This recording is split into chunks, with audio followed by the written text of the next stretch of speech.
মমতা দিদি তো আছে আমাদের সঙ্গে, কিছু লেখি আর না লেখি পাস হবই। শিক্ষা শেষ হবে, রাজমিস্ত্রি কাজে চলে। এটা তো প্রতিটাতেই ভেঙেছে, কোনোটাই আসেনি, সব। এই মুহূর্তে আমরা রয়েছি মুরলীপুকুর হাই স্কুলে। একটি পরীক্ষা কেন্দ্র রয়েছে, স্টুডেন্টরা এখনও ভিতরে রয়েছে, তারা বেরিয়ে যাবে। তখন তাদের কাছ থেকে তাদের অভিজ্ঞতাটা জেনে নেব, তাদের পরীক্ষা কেমন হলো, কোশ্চেন কেমন এসছে। এরা মূলত ছাপগাড়ি কেডি বিদ্যালয় থেকে পরীক্ষা দিতে এসছে, তো তাদের কাছ থেকে সরাসরি আমরা জেনে নেওয়ার চেষ্টা করব তাদের পরীক্ষা কেমন হয়েছে। পরীক্ষার্থীরা বেরিয়ে যাচ্ছে, তাদের কাছ থেকে আমরা জেনে নেওয়ার চেষ্টা করবো কেমন হলো, ম্যাপ পয়েন্টিং থেকে কোনো কোশ্চেন আমরা জেনে নেওয়ার চেষ্টা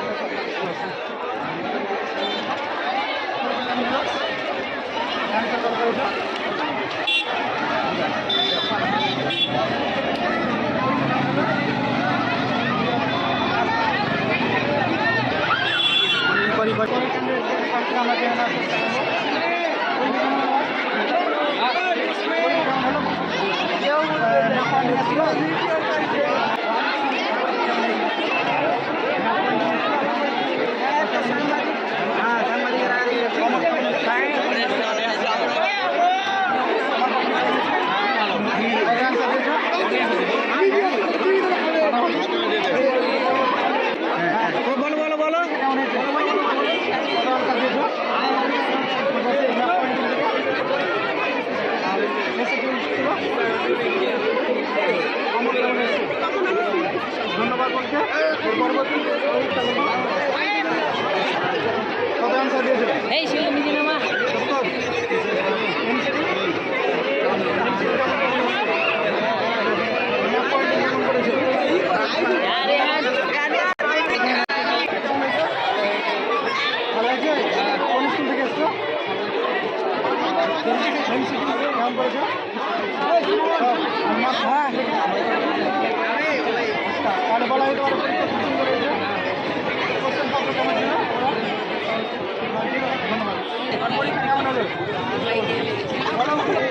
ঠিক আছে। তুমি ছাপগাড়ি কেটে বলে আজকে ভূগোল পরীক্ষা ছিল, আবার ওর কেমন কোশ্চেন এসেছে? খুবই ভালো এসেছে, সহজ কোশ্চেন ছিল, সহজ ছিল, সবই পেয়েছি।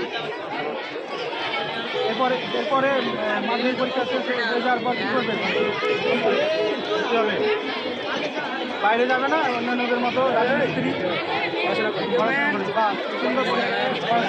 আর ম্যাপ পয়েন্টিং থেকে কেমন কোশ্চেন ছিল, কঠিন ছিল, কিন্তু পেরিয়ে গেছি। আর এমসিকিউ? ধন্যবাদ। আপনারা দেখলেন আমি রয়েছি মুরলীপুকুর হাই স্কুলে। সেখানে পরীক্ষার্থীদের সামনে কিছু তথ্য তুলে ধরলাম যে তাদের পরীক্ষা কেমন হয়েছে, আজকের প্রশ্নপত্রের মান কেমন ছিল, এবং যে ম্যাপ পয়েন্টিং ছিল সেই ম্যাপ পয়েন্টিং থেকে কেমন কমন এসছে বা ওভারঅল কেমন কমন এসছে, সমস্ত কিছু জানতে পারলেন। তো চ্যানেলে নতুন হলে সাবস্ক্রাইব করে রাখবেন। আর কিছুক্ষণের মধ্যে আমাদের এই চ্যানেলে শর্ট যে এমসিকিউ এবং এসএকিউ আছে সেগুলোর অ্যান্সার কি প্রকাশিত করা হবে, সেখান থেকে আপনারা মিলিয়ে নেবেন কত পাচ্ছেন, এবং কমেন্ট করতে ভুলবেন না। এবং চ্যানেলটিকে সাবস্ক্রাইব করে রাখুন এরকম চাকরি সংক্রান্ত আপডেট পেতে। এবং মাধ্যমিক যারা নতুন ক্যান্ডিডেট তাদেরকে বলবো এই চ্যানেলে চাকরি সংক্রান্ত যে কোনো আপডেট আপনারা পেয়ে যাবেন, তো চ্যানেলটিকে সাবস্ক্রাইব করে রাখবেন। ক্যান্ডিডেট আছে তার কাছ থেকে জেনে নেব আজকে তোমার পরীক্ষা কেমন হয়েছে। পরীক্ষা তো ভালো হয়েছে, কিন্তু পরীক্ষা দিয়ে কী করবো? কেন পরীক্ষা দিয়ে কী করে, মানে এর পরবর্তী যে 11 আছে 12 আছে সেগুলো পরীক্ষা দিয়ে আবার কী হবে? মমতা দিদি তো আছে আমাদের সাথে, পরীক্ষা শেষ হবে, তারপরে রাজমিস্ত্রি কাজে চলে যাব। আচ্ছা, মমতা দিদি তো সবসময় আছে, উনি হচ্ছে রাজ্যের মুখ্যমন্ত্রী, তো তোমার ভবিষ্যৎ তুমি মমতা দিদির কাছে ছেড়ে দেবে নাকি? এরপরে তুমি কী করবে, আর্টস না? আমার এখন কিছু ওরকম হয়নি, আমি এখন পরীক্ষা শেষ হবে, রাজমিস্ত্রি কাজে চলে যাবো, এসে তখন ভাববো। এসে ভাববো। ঠিক আছে, ধন্যবাদ। আপনারা দেখতে পেলেন এই ক্যান্ডিডেট কাছ থেকে একদম হাসি মুখে নামটা জিজ্ঞাসা করলেন। আপনার ভবিষ্যৎ কিছুই নেই। পরীক্ষা গার্ড কেমন হয়েছে? পরীক্ষার গার্ড কেমন হয়েছে? পরীক্ষার গার্ড অনেক করা ছিল, মমতা দিদি তো আছে আমাদের সঙ্গে, কিছু লেখি আর না লেখি পাস হবই। মানে একমাত্র ওদের হচ্ছে মমতা দিদি। ডিজিটাল মুর্শিদাবাদ 24। ধন্যবাদ। আর এমসিকিউ কতটা অ্যাটেন্ড করেছে?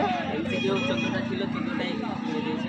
এমন কোশ্চেন আছে যে এগুলো ভেবেছে যে কমন আসবে, কিন্তু কমন আসেনি, মনটা ভেঙে গেছে।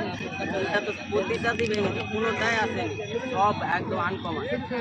আচ্ছা, ঠিক আছে, ধন্যবাদ।